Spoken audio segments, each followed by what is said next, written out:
Hello! This video from the Computer Department Incorporated will go over each step involved in configuring the DLS Financials System. This area will configure how DLS Financials will run, what functions will be used, and the default settings of often used fields. One of the first things to consider is the calculation of interest. How do you want the interest to be calculated must be determined before you even start DLS. The first decision is, do you want to compound interest daily or not? This is a different formula than normally used, as each day needs to include the interest from the previous days with the principal balance. This is a switch that only DLS support can set and can't be changed without affecting the history. The other choice is how you want the month end to deal with the split between months. DLS was originally designed to calculate the interest for the last day of the month at midnight of the first. But some dioceses wanted the interest to be calculated at 11:59 p.m., or the last second of the day for that last day. The amount of the interest calculated remains the same for each month, but for that 1 second shift is important to those that come from a banking standard. Watch the example here to understand how this affects what you will see. Banking standard means that on the last day of the month, you will see the interest for that day included in the month-end process, but a transaction on the first day of the month will not show any interest calculated for the day before. Once you make these two choices, you will not be able to change these settings without stopping the interest calculation and locking it down and restarting the interest calculation with the new settings on the same day.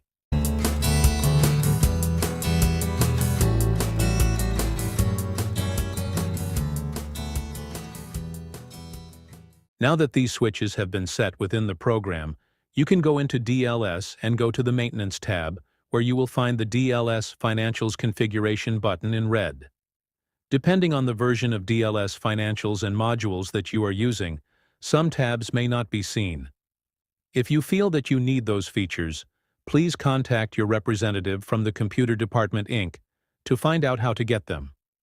The first field is your organization name. This will be seen at the top of the main screen as well as all the reports. Following that is the contact information for the organization. You are lot limited to the field size and can be wider and include more than 3 lines if you need them. This is printed on statements and letters that you select to use the DLS letterhead on. Some IT departments require that security passwords change every few months. In order to help with this rule, you can turn on the same restriction within DLS, using the drop-down menu to select the period of time before the user is required to change their DLS password. DLS will interface with a wide variety of accounting systems. Some dioceses require more information to be sent than others, so those include the name of the location that needed a special interface file. Reminder: if we don't have your accounting system or the version that we have doesn't work for you, we will create an interface for you to use free of charge. Some accounting systems may require the purchase of an additional module from them to allow you to import the DLS files. From the drop-down box, select the accounting system that you would like to use. Depending on the accounting system that you selected, you may find several additional fields that you need to fill in to be sent with the files. These fields include the interface bank code, ledger code, undeposited account number, and the cash receipt memo. Please contact support for your accounting system to find out what value to put into these fields, or if you need us to include other fields. There are also some other options that can change how the accounting system will work with DLS. No interest accrual will cause DLS to not send any transaction interest into the payable or receivable holding ledgers, but move them directly into the income or expense ledgers. Save batches will tell the accounting system to save each import as a batch, to making it easier to reverse the entire import from the accounting system should you need to. For accounting systems that allow DLS to attach to their vendor table, you can check the auto-sync locations so that when you log into DLS, a query will be made to update certain fields from the vendor table to the DLS locations table. Check with your accounting system support to find out if this is possible, and we will arrange to have it work with you. Those same accounting systems sometimes will require the user to log onto their system using a user ID and password. Check the Use DLS login information to log into those accounting systems. On the right side of the form, you will find the setup for the fiscal year. Select the month that your fiscal year starts along the left side of the months. The checkboxes on the right side of the months will show which months will perform period closes based upon the capitalization period of the account. If your diocese does period closes under a different schedule from the fiscal year, then use the shift periods by using the drop-down to shift the period closes by months. The final field in this tab is in the bottom left corner of the form. Turn Off Investment module is available to turn off those functions of DLS Plus if they are no longer being used for this data set.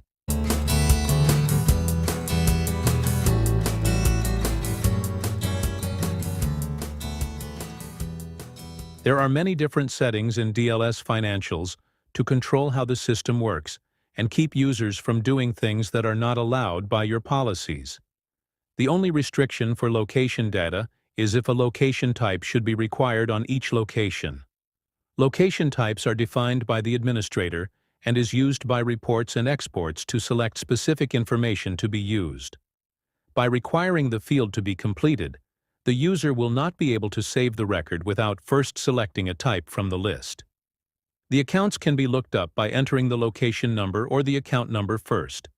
If you select to look up by location, you will enter the location lookup number to bring up the default account for that location. To select account number, then you will enter the account lookup number, which will bring up the account and location information for that account. The default is to look up the location record. Once the initial location is brought up, it is easy to switch to any other account for that location. Use lookup numbers will set the system to require location and account lookup numbers, and the lists for both are sorted by that number. The field is alphanumeric, which means that letters and numbers may be used. If you are using lookup numbers, then you can restrict those numbers to be predefined from a list that the administrator creates. The account description will also be restricted to match the number. Like the location type, Require Account Classification can also be required to be selected from a list that the administrator created. This will again allow you to filter reports and data exports to these selected classifications. Allow thousandths of a percentage for interest rates. DLS was originally designed to use 2 digits after the decimal, but you can now have 3 digits if you check this option. So instead of 3.25%, you can have 3.255%. With the Docs module, you can schedule transactions to be created every period for as long as you would like. Typically, these are only outgoing transactions like withdrawals, or loan increases, or transfers between accounts. But if you check Allow Scheduling Incoming Transactions, you can lift that restriction and schedule deposits and loan payments to be created. Warning: there is a risk here that DLS will automatically schedule an incoming transaction, but then that transaction isn't really made. This is why you need to turn this option on yourself to basically claim that you understand the risks. Also, do not capitalize loan interest for any account that you create an automatic payment for. The automatic payments will always pay interest first, and if you capitalize the interest after the payment was made, it will cause an overpayment of interest. How Daily Post functions is configured next. While the process will lock down and create the export files for the accounting interface, some dioceses wanted to be able to skip the importing of the transactions every day, but have them sent at the end of the month. By checking the monthly post transactions, the system will turn off the accounting interface for the daily post process and move it to the month-end close. The transaction will still be locked down during daily post. The checkbox called Post to One Cash Account Only will have the accounting interface create all the transactions for the deposits and loan payments GL accounts, but will create only one cash entry in the GL. The daily post will require you to select each cash account to post if there is more than one. Some accounting systems allow the interface to send the EFT switch for the transaction. This will tell the accounting system whether to print a check or to include the transaction in an ACH file to send to the bank for electronic payments. If turned on, the accounting system you selected allows the switch. If you feel that your accounting system allows it and it is turned off, then contact your support for the accounting package to help us configure the switch to send. The first switch will allow the interest disbursement on deposit accounts to be paid by EFT. Once this is on, then you will be able to set the EFT switch in each account. The next switch will then turn on to allow you to EFT withdraw transactions from deposits, and the one after that for loan increases. Default print confirmation letters will default the switch on the daily post wrap-up to be checked if you check this box. In the wrap-up form, you can still turn the switch on or off. This just sets the default setting to your preference. If you are going to print letters, then you can set the Use Custom Letters to change to your own designed letters for each transaction type. These letters need to be configured for each type and uses MS Word to merge the transaction data into the letters. The Reports form can be set up to default the report header switch to On. Checking this box means that the switch for statements will print the DLS letterhead, and Off will allow you to use your own letterhead paper. When filters are used, the report header is a cover page showing the filters for the report. The default setting will be used, but if no filters are used, then the cover page will not print to save paper. Some networks can get very busy and cause DLS reports to run very slow. So with DLS, you can speed up the report process by using a local data snapshot to copy the data for the selected number of years into your local workstation. This means that the copy process will take a bit of time to copy the data, but all the reports you select after that will run very fast. Since most reports are done for that past year, you should have at least 2 years in this field. The larger the number, the longer the delay to move the records through the network. Some reports will show the current balance of all the deposit accounts and then remove the reserve percentage to get the current amount that can be used for loans. Enter that percentage here to use in those reports.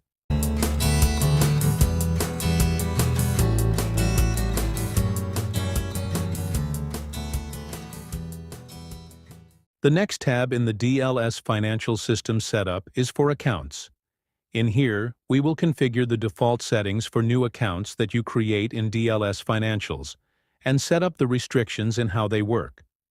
Interest can be calculated using 3 different settings for days in the year.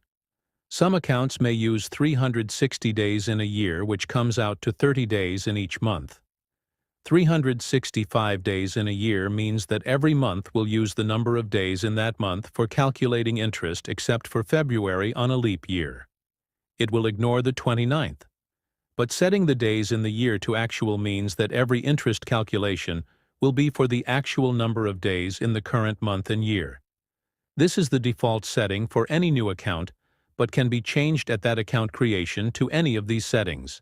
When DLS sends transactions to the accounting system to send money, it does this by grouping all the amounts into one amount for the location and then printing that check. If you check this option to set the default write individual checks on all accounts, it will set the switch for new accounts to this setting. When checked on an account, this will make sure that the checks for the account are not grouped with any other accounts. The button in the top right of the form is for going into the default GL numbers to be used by each new account. In here, you can enter the default GL numbers for each of the GL account types shown. If your accounting system allows DLS to read their chart of accounts, there may be an ellipsis button next to the current field which will allow you to select the number from the accounting system's chart of account directly. Move to the next field to move the button to that field. Once you have completed the form, click on the Save button in order to save the changes at this point and go back to the System Setup form. Starting with deposit accounts, you will enter the default interest rate for any new accounts that you create within DLS. This rate will change when you do a global interest rate change. Next, you will enter the interest distribution period that you want the new accounts to have. Periods range from monthly, quarterly, semi-annually, up to annually based upon the settings you have set for your fiscal year. Next, we will set up some configurations on how deposits will work. First off, do you want to allow locations to overdraw their deposit accounts?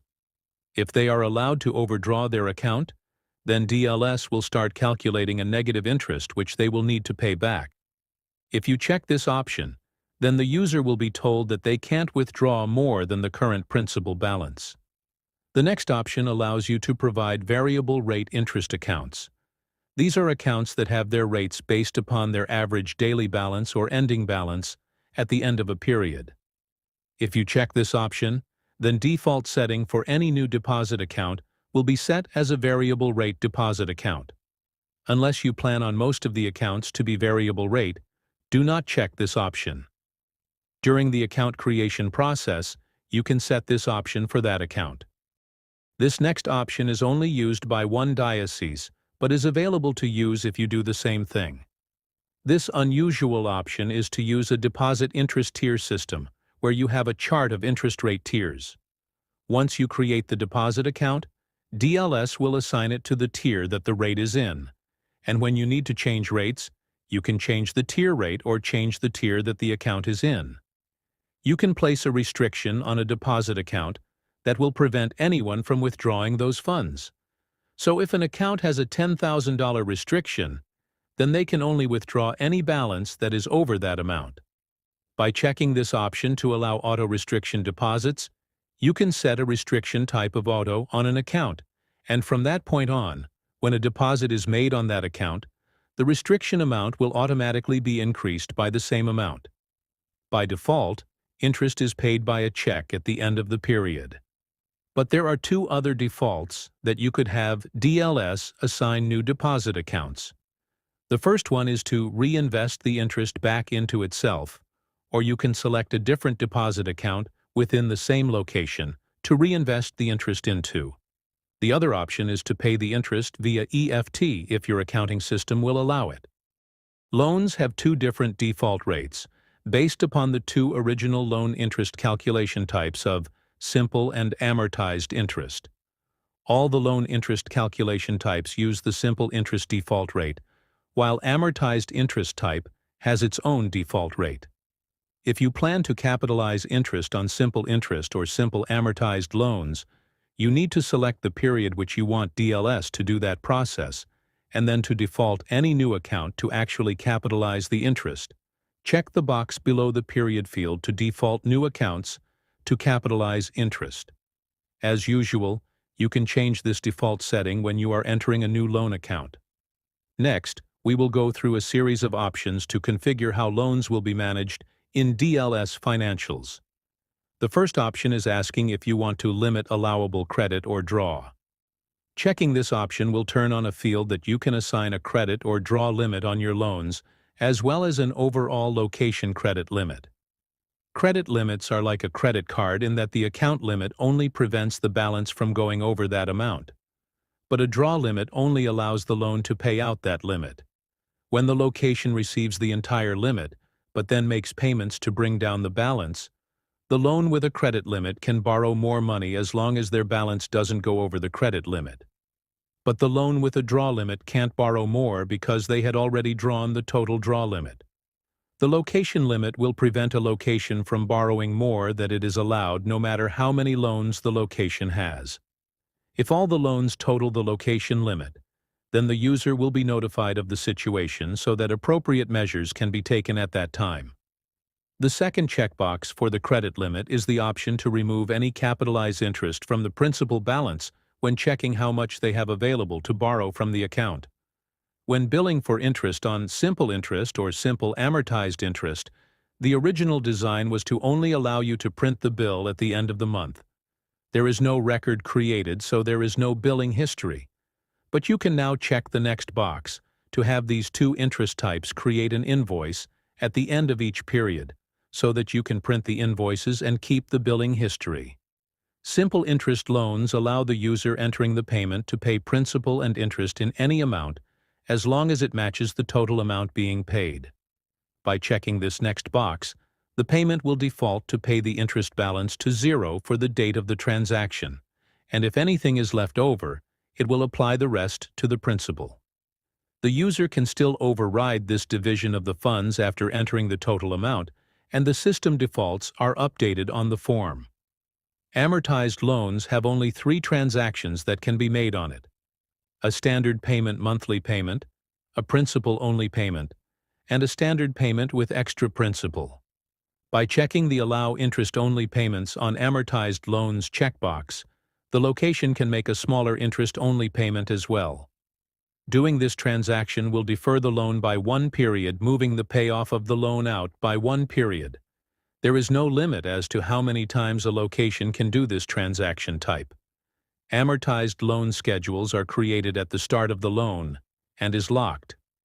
As payments are made, the principal and interest amounts are fixed within the schedule and change as each payment is made. A location can make payments early to pay off the loan faster, but the interest is typically not recalculated, and any savings comes off the interest at that end of the loan. If you want to allow borrowers to save interest when they make extra payments, you need to check this box to recalculate amortization schedule after principal-only payment. When this option is checked, and a borrower makes an extra principal payment, the system will remove all unpaid scheduled payments and recreate them using the new current principal balance to recalculate the interest.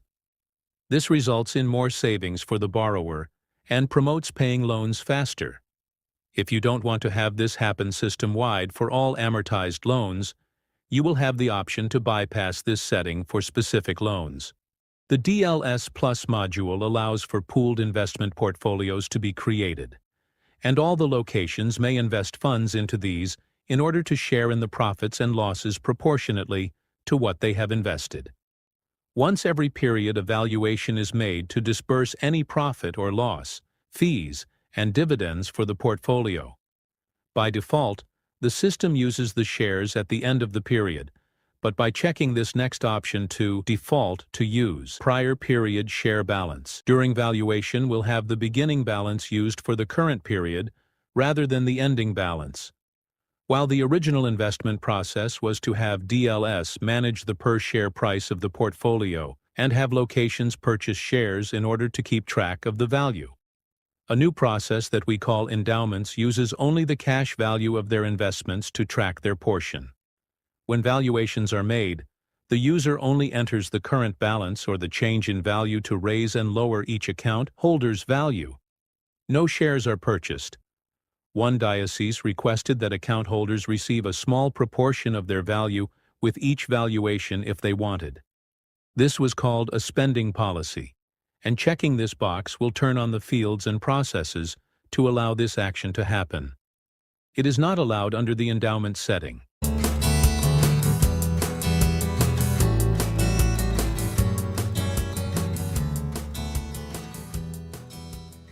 The Statements tab allows you to configure the title of your pooled fund program. Default is the deposit and loan system, but your locations might not know what that is, so enter the name that they would understand. There are also 4 memo fields for you to enter statement footers that will print on each statement, and if it is short, you can have it centered in the middle of the page by checking the box for that statement type. Type O statements have all the accounts together on one statement per location. Otherwise, all the other statement types print each account on its own statement, so there is a field for each account type.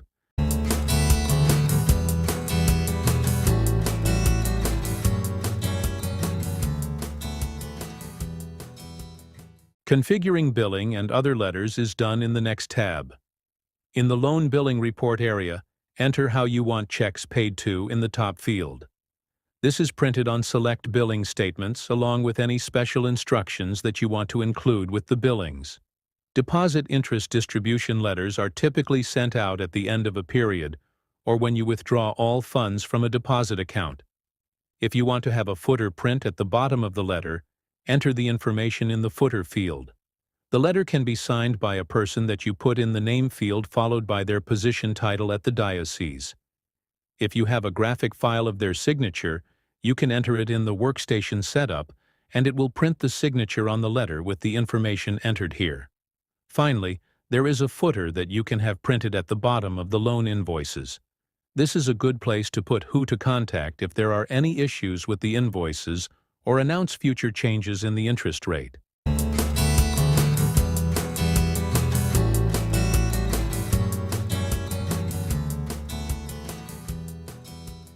Audit letters can be printed out of DLS along with the account information. In the Audit tab, you will be able to create audit letter bodies for a location or for each account type. The location audit letters allow you to select the locations that you are auditing, and it will print the letter body for each location, along with the account information, with balances on all account types that the location holds. Account type audit letters will print the body of the letter for the account type and print all the selected accounts in the letter with balances. You will have the option of printing a letter for each account or grouping all the accounts for a location in one letter.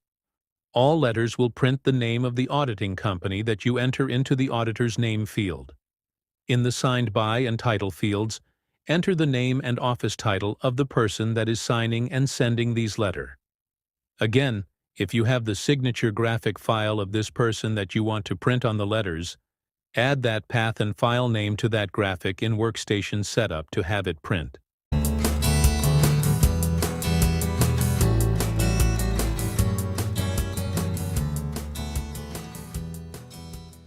You have the ability to send emails from within DLS. Currently, the emails are limited to transaction confirmation letters at the end of daily post, interest distribution letters when you post to withdraw all transactions, or at the month-end close of deposits, and for general announcements like telling everyone when new statements are available in DLSOnline. There are two ways to set up the email system, and both will require the help of the SMTP specialist from your IT department to function at its best. The example shown here is to use our DLSOnline SMTP server, sending out emails from DLS. When you leave all the SMTP settings blank, it will use the default settings for the DLSOnline server. But in order to prevent emails from getting filtered by the receiver's spam filter, you should ask IT to set your domain's SMTP to allow the DLSOnline server to be a safe sender for the diocese. When spam filters, ask your SMTP server if DLSOnline server is allowed to send email representing them. It will give the OK and not filter out the email. The other option is to email everyone and tell them to put DLSOnline.us as a safe sender and to allow the emails to be received. The other option is to get all the values for the fields to connect to your SMPT server from your IT department. Once completed, click on the Send Test Email button to trigger a test email to yourself, and if it goes through, then click on the SMTP Email Setup Verified switch to On. But even this way needs to have your IT set your SMTP to allow the DLS program to send email through it. Otherwise, only emails to your diocese's domain will be sent, while other addresses outside of the domain will be blocked. When emails are sent, the reply to email address will be from the user record of the person that is currently logged into DLS. But sometimes you may want to prevent the receiver from replying to you. In that case, you need to enter an email address into the No Reply Email Address field. When you go to Create Emails, you have a switch to turn on the No Reply as the return address. If you check the default Use No Reply here, that switch will be turned on when you enter the email form. The Memo field on the lower left of the form is where you can write the email body for transaction confirmation letters. The email body will be put in first and below what you write here. The details for all the transactions posted to the location will be added. In the Daily Post Wrap-Up form, you can have the email confirmation letters defaulted to On by checking the default email confirmation here. If you have the default set to print confirmation letters checked as well, then the print and email confirmation letters will be defaulted on. In the center Memo field is the email body for the interest distribution letter. Whenever interest is paid out on deposit accounts, you can have the letter printed or sent by email to the location. The email will put what you write here, and then the list of deposit accounts, how much interest was paid out, and how the interest was paid for the location. In the Daily Post Wrap-Up form, you can have the email interest distribution letters defaulted to On by checking the default email interest distribution letters here. If you have the default set to print interest distribution letters checked as well, Then the print and email interest distribution letters will be defaulted on. The same is true for the month-end process switches. The statement's available email body is the lower right memo field. The only thing that is put in the email sent out is what you write in here. The email is HTML, so you can include special formatting. And in this sample, we have the word DLSOnline made into a link that will take them to the logon for your diocese if you have the DLSOnline module. Since the announcement is triggered manually, there is no default to automatically send it after the month-end close.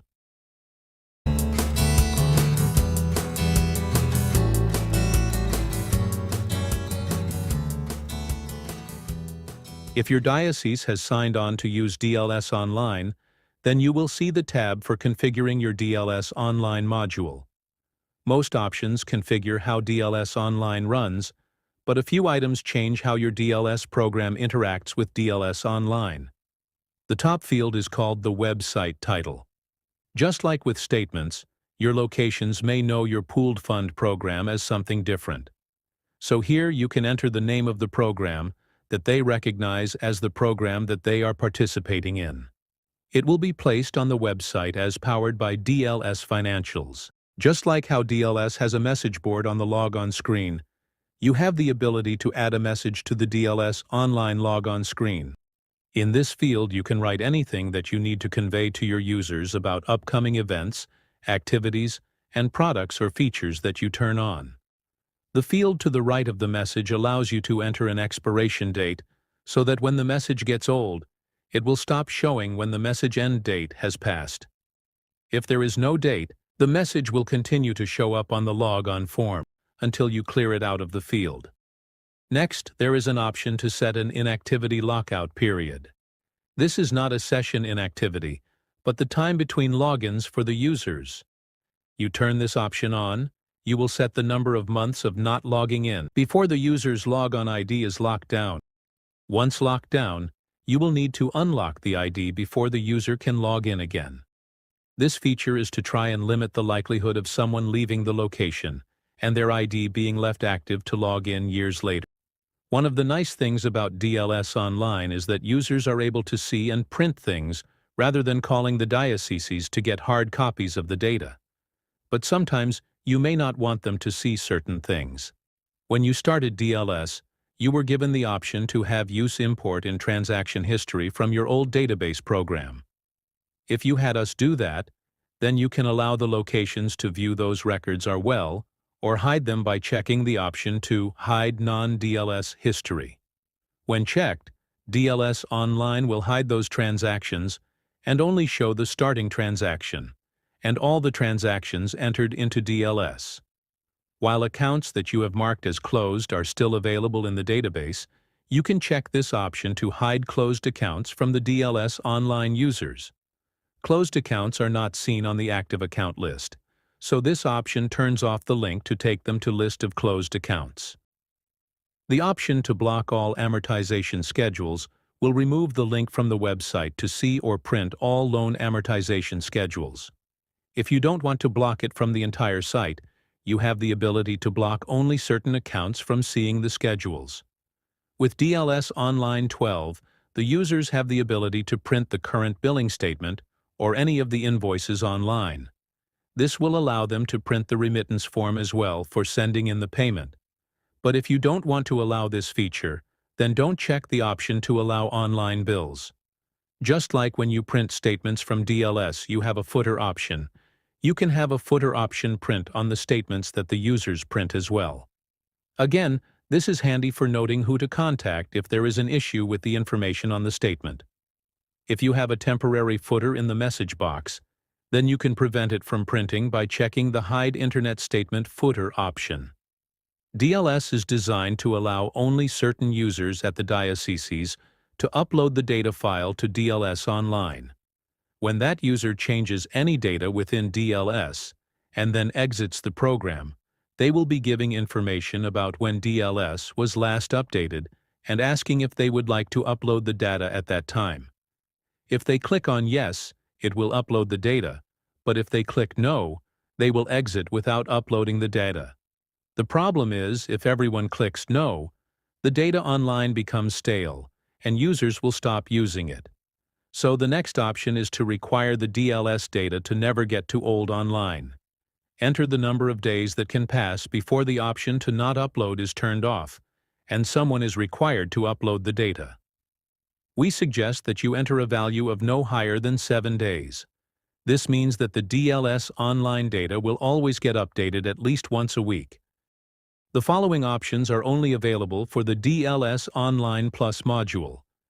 This module allows certain users to request transactions via DLS online forms that are then transmitted to the main DLS program. Based upon the different options that you set, DLS will turn on and off different features and functions to control how these requests are created and flow through the entire DLS Financials system. First, you need to turn on the Allow Internet Transactions to turn on the DLS Online Plus functions in DLS Online. Do this by checking the option here. DLS users can have permission to approve requested transactions through the program. If you want to allow this, then check the option Require Login to approve requests. When this is checked, then the user will need to log into DLS in order to mark their approval for the request. Turned off, then the approval can be done via a printed form, and the user that can process the request can mark who approved the request. Some requests may need to be approved by several different people and in the specific order. If this is the case, then check the option Use Fixed User Levels. With this option, the users that are allowed to approve requests will be given their own level, and will only be able to approve transaction requests after the other lower-level people have given their approval. If the approval form is printed for the different people to sign their approval, you can check this option to also include the signature of the person that processed the transaction request into an actual transaction in DLS. The DLS online user that made a transaction request may need to edit the request for some reason. So the field Allow Edits has a drop-down where you can select at what point in the process that they can and can't edit the request. If you have the email process up and running, then you can select when to send emails to let the requester know where their request is at in the process. The button, Allowed Requests and Approval Levels, opens a new form that lets you make the different transaction types and projects that need approval, the number of levels of approval, and if local approval from the Finance Committee or priest is required. These are then added to the drop-down on the forms that the requester can select from to set the requirements for approval. If you need to have a new transaction type or purpose added to this list, then you will need to contact DLS Financials Support to have it added for your location. You can only have one record per transaction type or purpose. Descriptions with an asterisk will appear in the Transaction Purposes drop-down in DLS Online, while the ones without the asterisk will appear in the Transaction Type drop-down field in DLS Online. Since both fields can be used for a transaction request, the purpose or type with the most restrictions will be the one that is required to be met in order to be processed. Thank you for watching. If you need to get more detailed training or still have questions about configuring your DLS Financials, please contact DLS Support at 217-697-0105, extension 5, or email support@dlsfinancials.com.